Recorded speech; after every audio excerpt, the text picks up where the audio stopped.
नमस्कार, आप देख रहे हैं DTN RST। सुप्रीम कोर्ट के वरिष्ठ वकील महमूद प्राचा ने आने वाले चुनाव से पहले ही ईवीएम के विरोध में खाका तैयार किया जा रहा है। जल्द ही इसकी पिटीशन कोर्ट में लगाई जाएगी। महमूद प्राचा ने कहा कि जनता को सब मालूम हो गया है कि हमारे वोट की चोरी का प्रकरण पर जनता की पैनी नजर है और मांग दबेगी नहीं, उसको नया मुकाम मिलेगा। 2027 में बैलेट पेपर से चुनाव हो, इसकी पहल भी जोरों से शुरू हो चुकी है। बेसिक रिपोर्ट ये नहीं है कि सिर्फ हम सड़क पे आंदोलन कर रहे हैं, हम कानूनी लड़ाई जीतने के लिए भी कार्रवाई कर चुके हैं। हमने कंटेम्प्ट का नोटिस इशू कर दिया है इलेक्शन कमीशन ऑफ इंडिया के खिलाफ भी और हरियाणा के हर एक डिस्ट्रिक्ट इलेक्शन ऑफिसर के खिलाफ भी, हर डिस्ट्रिक्ट के ये हमने कंटेम्प्ट का नोटिस इशू कर दिया है। और हम जल्दी कंटेम्प्ट की पिटीशन भी डालने वाले हैं पंजाब हरियाणा हाईकोर्ट में। उनको वीडियोग्राफी देनी पड़ेगी। एक बार वीडियोग्राफी हमारे पास आ गई, मुझे कुछ नहीं करना पड़ेगा, फिर मैं आपको गारंटी दे रहा हूं। मैं सिर्फ दिखाऊंगा, जनता खुद इलेक्शन कमीशन के अधिकारियों का, जनता खुद बिहार की अब तो खुद इलाज करेगी कि इतनी बड़ी चोरी और डकैती तुम लोग कर रहे हो। हमारे पुराने साथी, नए साथी, बिछड़े साथी सब वेलकम हैं। निकालो अपने दिल से जो लेथार्जी आ गई है, डर आ गया कुछ लोगों के मन में, या कुछ लोगों के मन में लालच भी आ गया। किसी को कुछ नहीं मिलेगा, सब कुछ दूर करो, आलस दूर करो, डर दूर करो, लालच दूर करो और आओ। हम लोग तो पीछे कार्यकर्ताओं की तरह खड़े रहेंगे, लेकिन आए तो सही।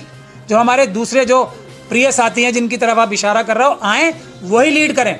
मैं पीछे हो जाऊंगा पहले की तरह, मुझे कोई वो नहीं है। तो मुझे तो मजबूरी में प्रेस की लाइमलाइट में आना पड़ रहा है। मेरी बिल्कुल भी इच्छा और मैं कंफर्टेबल नहीं होता हूँ, ये मजबूरी में मुझे सामने आना पड़ता है। मैं फिर दोहरा रहा हूँ, हमारे सभी साथी नए पुराने और पॉलिटिकल पार्टी के लीडर्स आएँ और लीड करें। महमूद प्राचा मिशन सेव कॉन्स्टिट्यूशन के अपने सारे कार्यकर्ताओं के साथ आके सबसे पीछे खड़े होंगे, क्योंकि इनको पता है जनता कितनी में नाराज हो जाए, हम चुनाव ये जो चोरी के वोट है ना उनके माध्यम से जीतेंगे।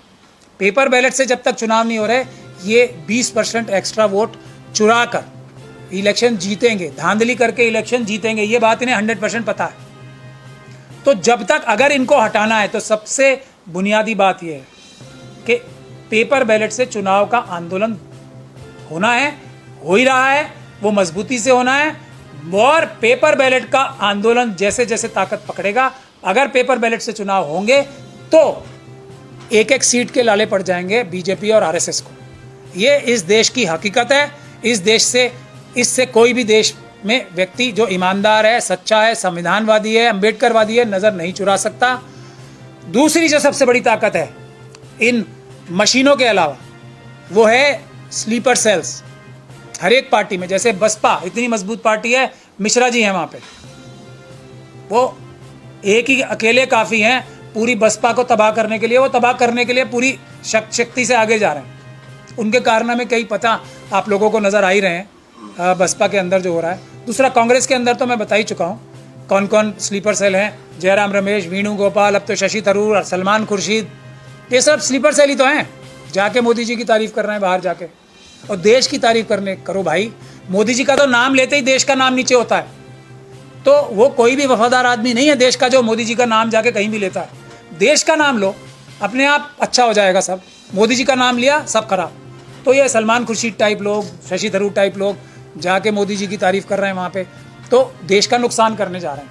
अब मुद्दा ये है कि हम वो आंदोलन दोबारा एकदम मजबूती से शुरू कर रहे हैं। बिहार का चुनाव आ रहा है, बिहार में आरजेडी है, सीपीएम है, कांग्रेस है। सबसे मैं कह रहा हूँ स्लीपर सेल को दूर भगाओ और हमारे साथ आंदोलन में आओ। हम लोग 14 जून 2025 को 11 बजे सुबह जंतर मंतर पर इकट्ठे होंगे, ताकि हम लोग बड़ी संख्या में, मैं गुजारिश करूंगा इस वक्त जो देशभक्त है, हम लोगों के पास ना किसी पार्टी की जो ऑर्गेनाइजेशन कैपेसिटी है, ना हम लोगों के पास धन है, हम लोगों के पास बाबा साहब का संविधान है, उनके दिए हुए एक वोट की ताकत है जो हम ख़त्म नहीं होने देंगे। हम लोगों के पास आपका, जनता का, ख़ास तौर पे अम्बेडकरवादियों का साथ है। आप लोगों को खुद चल के आना पड़ेगा। ये आंदोलन आपका है, सबको आना पड़ेगा, सब वेलकम है। कोई किसी भी पार्टी का हो, आए और इस आंदोलन में सहयोग करे, मिशन सेव कॉन्स्टिट्यूशन के इस आंदोलन में सहयोग करे। अब हम और इंतज़ार नहीं कर सकते थे, हमने इंतज़ार कर लिया। 14 जून 11 बजे सुबह जंतर मंतर, और उसके बाद ये आंदोलन बिहार जाएगा, क्योंकि हम कोशिश करेंगे कि बिहार में मत पत्र द्वारा चुनाव हो। कितनी कैंपेनिंग कर लें तेजस्वी यादव साहब, लालू यादव साहब, सीपीएम, सीपीआई, जितनी कैंपेनिंग कर लें, जितनी राजनीतिक गठजोड़ बना लें, कांग्रेस कर ले, वोट ही तो मिल जाएंगे। वोट तो जनता आपको अभी भी दे रही है, वोट गिने नहीं जाएंगे। उसके लिए आपको इस आंदोलन में सहयोग करना पड़ेगा। हम 14 तारीख को पहले जंतर मंतर, उसके बाद पटना में बड़ा प्रोग्राम होगा एक, और उसके बाद बिहार के डिस्ट्रिक्ट में जाके मत पत्र वापस लाने के लिए आंदोलन शुरू हो चुका है, बिगुल बज चुका है। अब हम जनता के हवाले हैं, मिशन सेव कॉन्स्टिट्यूशन के सारे कार्यकर्ता आपके हवाले हैं। आप लोग आइए और ब्रिंग बैक बैलेट, यानी कि मत पत्र वापस लाने का जो आंदोलन है उसमें सहयोग कीजिए। अब यह आंदोलन रुकेगा नहीं, अब यह आंदोलन मत पत्र द्वारा चुनाव शुरू कराकर ही रुकेगा। जो जो नहीं आएगा वो पूरी तरीके से देश की डेमोक्रेसी का, बाबा साहब के संविधान का, बाबा साहब के दिए हुए अधिकारों का सच्चा सिपाही नहीं है। ये ऐलान करने में मुझे कोई गुरेज नहीं है। सब हमारे पुराने साथी, नए साथी, बिछड़े साथी, सब वेलकम हैं। निकालो अपने दिल से जो लेथार्जी आ गई है, डर आ गया कुछ लोगों के मन में, या कुछ लोगों के मन में लालच भी आ गया। किसी को कुछ नहीं मिलेगा, सब कुछ दूर करो, आलस दूर करो, डर दूर करो, लालच दूर करो, और आओ 14 जून को 11 बजे जंतर मंतर पे आंदोलन बिगुल बच चुका है। जब चुनाव आते हैं तभी आप मत पत्र लेकर आ जाते हैं सर, ऐसा कैसे होता है काम? नहीं, बिल्कुल आपकी बात सही है और आप हमारी निंदा करें ये भी वेलकम है, लेकिन मैंने अभी आपको एक्सप्लेन किया है ये आंदोलन रुकने के लिए जयराम रमेश साहब, क्योंकि अदालत से ही रोक लग गई थी ना, हमें अदालत से भी तो फैसले लेने अच्छे, तो अदालत से ही एक तरीके से हमारे सामने एक बहुत बड़ा जाल जयराम रमेश साहब जी ने बिछाया था, वो हमने दूर कर लिया। मैंने अभी आपको सुप्रीम कोर्ट का ऑर्डर दिखाया। उसके बाद हमने, ये नहीं है कि सिर्फ हम सड़क पे आंदोलन कर रहे हैं, हम कानूनी लड़ाई जीतने के लिए भी कार्रवाई कर चुके हैं। हमने कंटेम्प्ट का नोटिस इशू कर दिया है इलेक्शन कमीशन ऑफ इंडिया के खिलाफ भी, और हरियाणा के हर एक डिस्ट्रिक्ट इलेक्शन ऑफिसर के खिलाफ भी, हर डिस्ट्रिक्ट के, ये हमने कंटेम्प्ट का नोटिस इशू कर दिया है। और हम जल्दी कंटेम्प्ट की पिटीशन भी डालने वाले हैं पंजाब हरियाणा हाईकोर्ट में। उनको वीडियोग्राफी देनी पड़ेगी।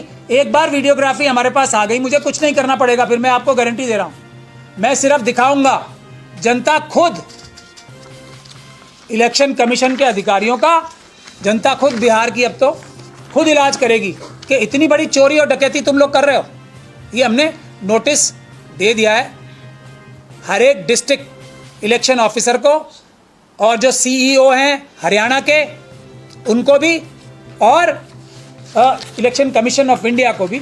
ये हमने कंटेम्प्ट का कि हमें आपने जो वीडियोग्राफी नहीं दी है पंजाब हरियाणा हाई कोर्ट के आदेश के बावजूद, अब हम आपके खिलाफ अदालत की अवमानना का मुकदमा दर्ज करने जा रहे हैं, इसलिए हमने नोटिस दे दिया है, इसीलिए मैंने आपको बुलाया है। तो आपकी बात फिर भी सही है, और आपको हमारी निंदा ज़्यादा से ज़्यादा करनी चाहिए कि हमने पूरी ताकत हर टाइम क्यों नहीं लगा के रखी। लेकिन मैंने आपको वजह बता दी, एक तो ऑपरेशन सिंदूर और दूसरा जयराम रमेश साहब, 2 वजह थे। लेकिन हम जैसे ही इन दोनों चीज़ों से हम लोग आगे बढ़े, हमने फौरन ये आंदोलन दोबारा शुरू कर दिया। आपने अभी कहा पुराने साथी, क्या उनसे कोई बातचीत हो रही है आपकी? नहीं, अब मेरा बर्थडे पार्टी तो है नहीं है, बर्थडे पार्टी होगी जब मैं दूंगा, अभी तो समय ही नहीं है। तो नहीं, मैं लीड नहीं कर, मैं बिल्कुल, मैंने पहले दिन से बोला है, जैसे ही बाकी सब लोग आ जाते हैं, मैं पहले भी सबसे पीछे हो जाता था, अब भी सबसे पीछे हो जाऊंगा। मुझे लीड करने की आवश्यकता है ही नहीं। लीड करें राहुल गांधी जी करें, लीड करें खड़गे जी करें, लीड करें इनसे भी पहले मायावती जी करें, लीड करें अखिलेश यादव जी करें, ममता बनर्जी साहिबा करें, स्टालिन साहब करें, और अभी तो तेजस्वी यादव साहब करें, लालू यादव जी करें, और जो सीपीआई के लीडर हैं वो लोग करें लीड। हम लोग तो पीछे कार्यकर्ताओं की तरह खड़े रहेंगे, लेकिन आए तो सही, जो हमारे दूसरे जो प्रिय साथी हैं जिनकी तरफ आप इशारा कर रहे हो, आए वही लीड करें। मैं पीछे हो जाऊंगा पहले की तरह, मुझे कोई वो नहीं है। तो मुझे तो मजबूरी में प्रेस की लाइमलाइट में आना पड़ रहा है, मेरी बिल्कुल भी इच्छा और मैं कंफर्टेबल नहीं होता हूँ, ये मजबूरी में मुझे सामने आना पड़ता है। मैं फिर दोहरा रहा हूँ, हमारे सभी साथी नए पुराने और पॉलिटिकल पार्टी के लीडर्स आएँ और लीड करें। महमूद प्राचा मिशन सेव कॉन्स्टिट्यूशन के अपने सारे कार्यकर्ताओं के साथ आके सबसे पीछे खड़े होंगे, अगर हाँ पुलिस की लाठी चलेगी तो हम लोग आगे आ जाएंगे, ये भी ऐसा मत समझे कि हम इनको आगे करके पुलिस के सामने खड़ा कर देंगे। उस टाइम हम सबसे आगे रहेंगे, गोली चलेगी पुलिस की या लाठी चलेगी तो हम सबसे आगे रहेंगे। मनुवादी मानसिकता, संविधान विरोधी मानसिकता की जो सरकारें बनी हुई हैं आरएसएस और बीजेपी की, उनसे निजात पाने के लिए, उनसे छुटकारा पाने के लिए और देश को आरएसएस और बीजेपी से बचाने के लिए यदि कोई सबसे महत्वपूर्ण कार्य है तो वो मतपत्र द्वारा चुनाव है। इस बात को हम लोगों ने, जो मिशन सेव कॉन्स्टिट्यूशन ने आंदोलन शुरू किया था सड़कों पे 5 जनवरी 2024 से, हम कभी भी भूले नहीं हैं, कभी भी हमने उसे नज़रअंदाज नहीं किया। हालांकि आप लोगों ने और देश के दूसरे नागरिकों ने भी, ख़ास तौर से अम्बेडकरवादियों ने और संविधानवादियों ने हमसे भी बहुत शिकायत की, बहुत नाराज़गी जाहिर की कि हमने भी कुछ महीनों के लिए ये आंदोलन जो है ब्रिंग बैक बैलेट, मतपत्र वापस लाने का, वोटों में धांधली वाली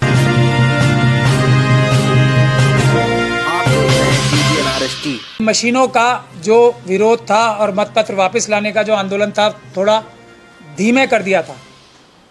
तो हालांकि मुझे भी बहुत सारे लोगों ने बहुत सारी बातें कही और बहुत बुरी बुरी बातें भी कही, सोशल मीडिया पे भी कही। मुझे दुखी होने की जगह खुशी हुई इस बात से, क्योंकि इन सभी लोगों को मेरे पास ये बताने की वजह है कि मैंने जानबूझ के नहीं, बल्कि कुछ ख़ास हालात की वजह से ये आंदोलन स्ट्रैटेजिकली थोड़ा पोस्टपोन करना पड़ा था, लेकिन छोड़ा नहीं। लेकिन जनता ने जितना नाराज़गी मुझसे खुद जाहिर की, मुझे इस बात की बहुत खुशी है। ये हमारे आंदोलन को कामयाबी की राह पर ले जाएगा, इसमें मुझे अब कोई भी शक और शुबे की गुंजाइश नहीं है। चाहे ये जो बड़ी बड़ी हमारी पॉलिटिकल पार्टीज़ हैं ये हमारा साथ दें या ना दें, जनता ने मुझे तक गाली देना शुरू कर दिया था, ये मेरे लिए सबसे खुशी का विषय है। पॉलिटिकल पार्टीज़ के बड़े बड़े लीडर्स को तो जनता गाली दे ही रही है, मुझे भी इसलिए कि आपने आंदोलन ख़त्म कर दिया। आप भी उसी तरह बेईमान तो नहीं हो गए कहीं।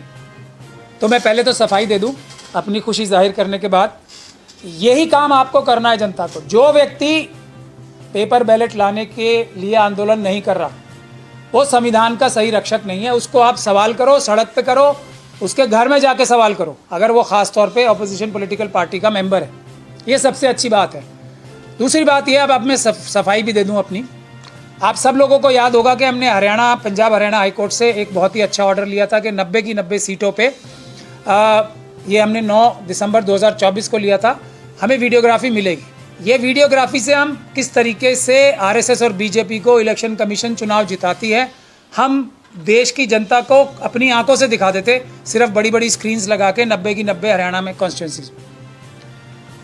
उससे बचने के लिए सरकार ने 20 दिसंबर के आसपास 21 दिसंबर को कानूनी बदल दिया। ये हिम्मत सरकार की नहीं हुई, इलेक्शन कमीशन की नहीं हुई, तो हमारा हाई कोर्ट का ऑर्डर चैलेंज करते सुप्रीम कोर्ट में, बल्कि कानूनी बदल दिया। लेकिन कानून बदलने से भी उनका कोई फ़ायदा नहीं हुआ, उनको ये नज़र आ गया। तो उन्होंने, जो कांग्रेस के अंदर उनके स्लीपर सेल हैं जयराम रमेश साहब, उनको तैयार किया आरएसएस और बीजेपी ने, और उनसे सुप्रीम कोर्ट में एक पिटीशन डलवाई। पिटीशन का नज़र आने में तो बहुत फ़ायदेमंद चीज़ लग रही थी कि जो प्राचा साहब को, जो रोकने के लिए प्राचा साहब को वीडियोग्राफी ना मिले, उसके लिए जो कानून बदला है वो गैर कानूनी है, उसको समाप्त कर दिया जाए। परंतु असली मकसद जो मुझे पता था और मैं मना कर रहा था, कोई सुप्रीम कोर्ट ना जाए, जो गद्दार होगा वही सुप्रीम कोर्ट जाएगा, जो बेईमान होगा वही सुप्रीम कोर्ट जाएगा इस कानून को ख़त्म कराने के लिए, आरएसएस का जो एजेंट होगा वही जाएगा। उसके बावजूद भी जयराम रमेश साहब ने पीआईएल लगा दी। और उसके बाद इलेक्शन कमीशन ने हर एक हाई कोर्ट में जहाँ जहाँ हमने videography, CCTV footage, form 17C लेने की दरखास्त लगाई थी, वहाँ पे एक ही रीज़न बता के तारीख लेनी शुरू की कि जयराम रमेश साहब ने सुप्रीम कोर्ट में पिटीशन डाल रखी है, हमें हर हाई कोर्ट को सुप्रीम कोर्ट का इंतज़ार करना चाहिए जब तक वो फैसला ना करे। अब वो फैसला तो 5 साल 10 साल बाद जाके जब भी होगा। तो हमारे काम में बहुत बड़ा रोड़ा जयराम रमेश साहब ने, जो स्लीपर सेल हैं आरएसएस के, कांग्रेस के अंदर अटका दिया। उस स्लीपर सेल के, आरएसएस के स्लीपर सेल के जाल से हम लोग आज़ाद हुए 17 अप्रैल 2024 को, जब हमने सुप्रीम कोर्ट से, बावजूद इसके कि इतने बड़े बड़े वकील जयराम रमेश साहब के लिए पेश हुए थे, हमने उससे अपने गले में जो फंदा लगा था इस आंदोलन के, उससे 17 अप्रैल को निजात हासिल कर ली, जब सुप्रीम कोर्ट से हमने ये आदेश ले लिया कि जयराम रमेश साहब की इस पिटीशन, इतने सारे वकील हमारे खिलाफ पेश हुए थे, देख लीजिए, सुप्रीम कोर्ट में केस चलता रहेगा, लेकिन हमारे केस भी नीचे चलते रहेंगे और सुप्रीम कोर्ट की इस केस की कोई भी संज्ञान नहीं लेगा हाईकोर्ट, और हमारे केस पे को हमारे गुण दोष के आधार पे हाईकोर्ट में फैसले होंगे। तो हम उससे आज़ाद हुए, तो हमने आंदोलन शुरू करने के लिए फैसला कर लिया और हमने ऐलान भी करने वाले थे। तभी 22 अप्रैल आ गई, पहलगाम में कश्मीर में आतंकवादी हमला हो गया और आरएसएस की सरकार ने, बीजेपी की सरकार ने देश की तरफ से युद्ध की घोषणा कर दी। तो अब भले ही हम इस सरकार को गैरकानूनी सरकार मानते हैं, मगर क्योंकि देश की जहां बात आएगी तो हमने अपना आंदोलन, हालांकि ये बहुत बड़ा आंदोलन था, हमने भी ये कहा कि अभी हम, जब तक ये युद्ध समाप्त नहीं हो जाता, हम आंखें बंद करके हर काम में सरकार के साथ रहेंगे, जब तक कि सरकार हमें साफ नज़र न आ जाए कि ये बिल्कुल ही देश को लुटा रही है, बेच रही है या जो भी कर रही है। ऑपरेशन सिंदूर हुआ, आप सब लोगों ने देखा किस प्रकार से प्रेस के माध्यम से ये बता रहे हैं कि हमने पाकिस्तान को हमला होने की सूचना पहले से दे दी थी। क्या कहूँ मैं, गद्दार ना कहूँ तो उसे, मुखबिर ना कहूँ तो क्या कहूँ।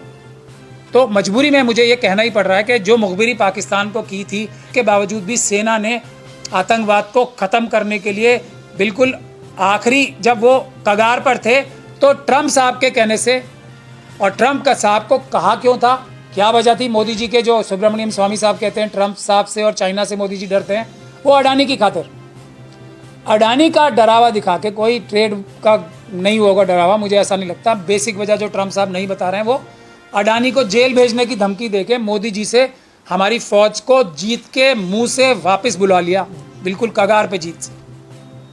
उसके बाद पूरी दुनिया में भारत का जो स्टेचर था, आरएसएस, बहुत सारे लोग ये कह रहे हैं कि ये लोग बेवकूफ़ी में ऐसा हुआ है, इनके बस की नहीं है या ये कैपेबल नहीं है। मेरा ये इल्ज़ाम है, ये लोग चाइना और पाकिस्तान से मिले हुए हैं। भारत देश की ताकत कभी भी इतनी कम नहीं हो सकती कि पाकिस्तान जैसा देश भारत के ऊपर कूटनीतिक विक्ट्री हासिल कर ले, और उससे भी बड़ी बात कि राजनीतिक सफलता आ जाए उसके पास। मतलब विदेशों में भारत के तो सभी मित्र थे ना, मोदी जी के सारे कारनामों के बावजूद भी भारत के सभी मित्र थे। इन्होंने जाके क्या ऐसा किया है कि भारत के साथ कोई भी खड़ा नहीं हुआ, ये इन्वेस्टिगेशन का विषय है। इनको बेवकूफ़ बता के हम इन्हें क्लीन चिट नहीं दे सकते, बिल्कुल नहीं दे सकते। महत्वपूर्ण विषय यह है कि इन्होंने क्या सौदा किया है देश का जाके, कि आज भारत के साथ कोई देश खड़ा नहीं है। और बाहर जाके भी शशि थरूर साहब हो, सलमान खुर्शीद साहब हो, मोदी जी की जय जयकार करने में लगे हुए।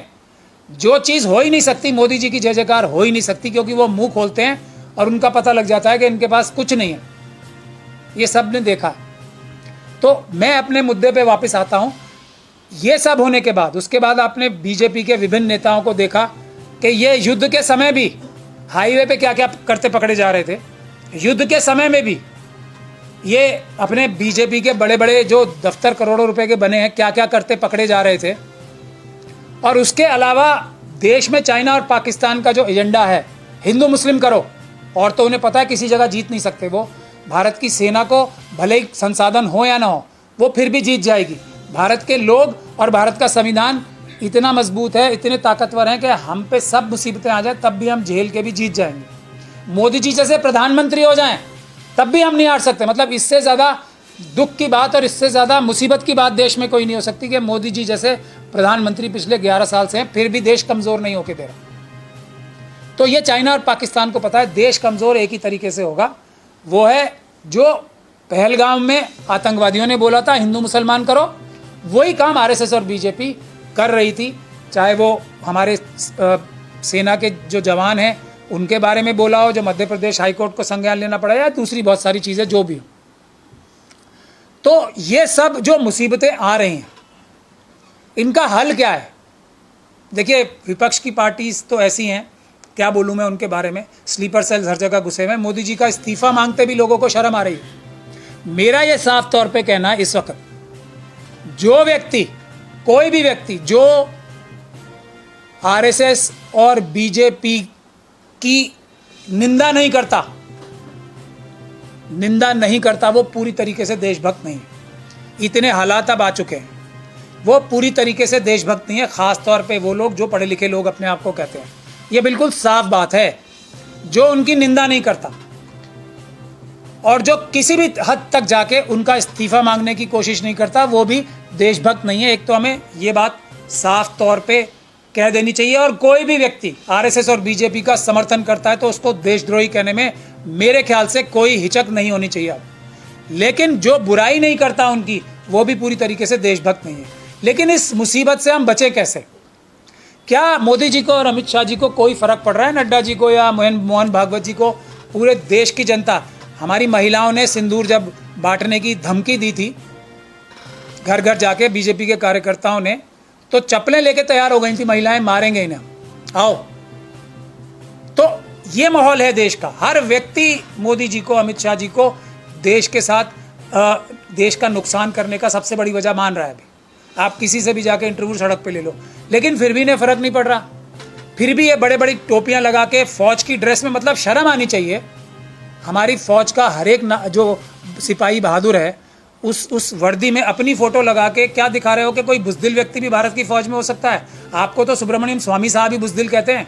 एक बुज़दिल व्यक्ति, जिसको बुज़दिल उसकी पार्टी के बहुत बड़े नेता कहते हैं, वो अपनी फोटो लगा के ये बता रहा है कि भारत की फौज बुज़दिल भी हो सकती है। मतलब इससे बड़ा देशद्रोह क्या होगा? मोदी जी मतलब बुज़दिली, मतलब किसी भी एक सैनिक की, किसी शहीद की, अब्दुल हमीद की फोटो लगाते तो अच्छी बात होती ना। अभी जो शहीद हुए हैं हमारे फौजी, अभी उनके किसी की फोटो लगाते। मोदी जी का मतलब तो बुज़दिली है ना, नाकामी है, नाकारापन है। जो समझदार नहीं होता वो है शक्ल ये तो उसकी शक्ल लगा के देश की सेना की गरिमा कम करने के काम कर रहे हैं। बड़े बड़े बिहार में तो खैर फेल हो गया, वरना लोगों को पता नहीं किस तरीके से लाते हैं किराए पे, या जैसे एयर जहाज़ भर भर के मोदी जी की जय हो रही थी पूरी दुनिया में, और अब निकला क्या उसका नतीजा? सिफर। तो ये जो रोड शो कर रहे हैं बेशर्मी के साथ, हर जगह फेल होने के बाद, फौज को जीत से रोकने के बाद, तो ये बेशर्मी क्यों कर पा रहे हैं?